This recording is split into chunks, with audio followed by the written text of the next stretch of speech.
caterpillar and you walk up to it and you go, "Beck," right? Caterpillar goes into a cocoon state and it comes out a butterfly. And all you want to do is ooh and ah over the butterfly.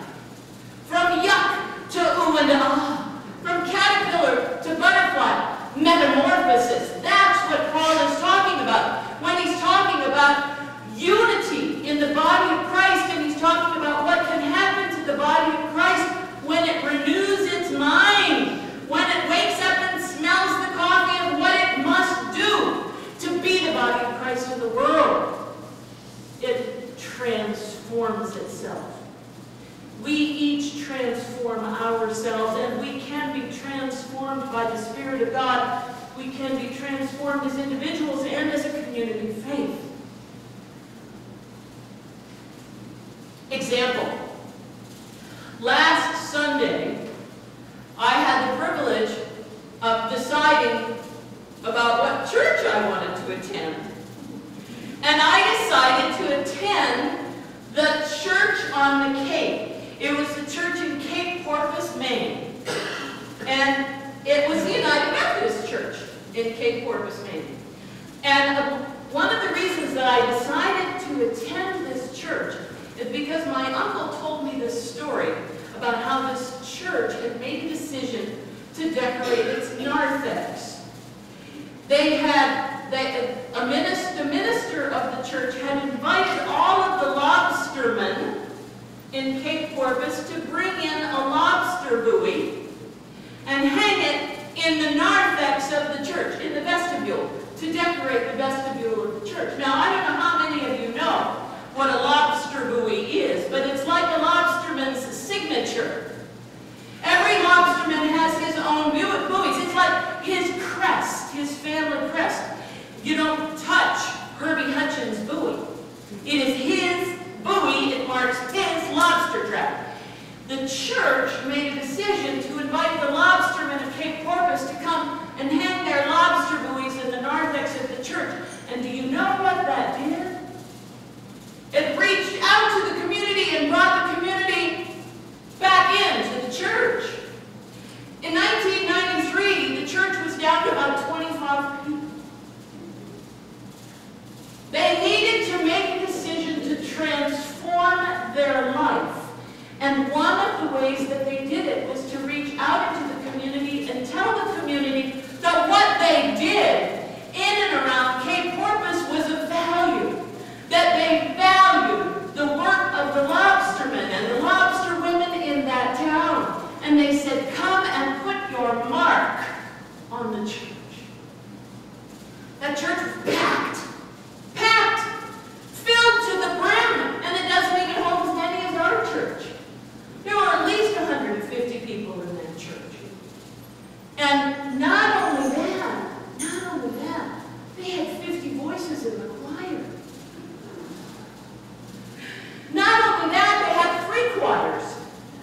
They had 40 children, and they had 2 children's choirs, a kids' choir, a youth choir, and an adult choir, all run by the same gal. Yeah. Not only that, it was wonderful because I got invited by Dr. Ruth, their pastor. I got invited to say the blessing, the benediction at the end of the worship service. What a great idea. She gave me a great idea. I'm going to invite every visiting pastor to do the same. Not only that, I got a tour of the church by the lay leader. And he showed me all of the stuff that they've been doing and the things that they've been building. And the room that they've been making for their children. And the new choir room. All of this in 15 years. Renewing their minds, transforming their church. They had a guest speaker. The guest speaker, guess where he was from? Palm Springs. Anyway, Mark Fallender was the name of the guest speaker for the day. Mark Fallender is an organist. He used to be the organist for the Crystal Cathedral. Very accomplished musician with an incredible, destined for great, great things. And he was in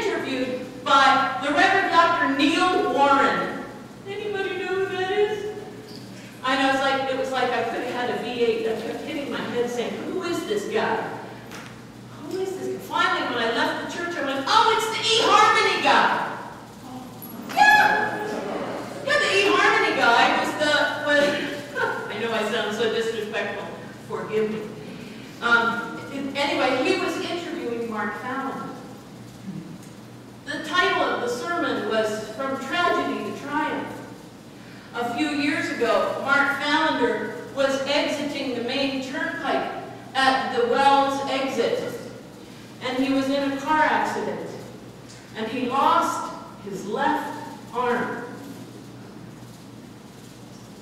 He is an organist.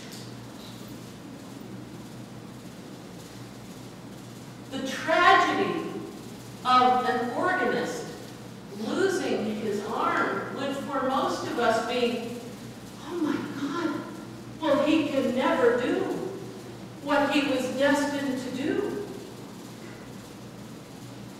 The gift is still there. Just because his arm disappeared didn't mean that God's gift to him was gone. Go with me here. He woke up one morning and he had running around in his head an arrangement for how great thou art with one hand and 2 feet. And he tours all over the United States giving organ concerts with one hand and 2 feet. And this man is absolutely incredible because you see, the gift wasn't gone. The gift that God had given him didn't disappear, just a part of his body. He transformed all of our lives with his story, and he woke us up to understand that every gift that every person has to offer the church is of value and should be invested. We need to be those who can invest our gifts in the church. And by investing who we are and what we have, by inviting everybody else to invest what they can offer and to treasure everyone's gifts, we will grow and transform this church in this community. We will be a presence in this community like we have not been in a long time. We must invite ourselves to grow. We must invite ourselves to be renewed and to be transformed so that we can be a gift to our community and our world. It is what we are called to do as the body of Christ. It is what we are called to do in response to God's incredible grace.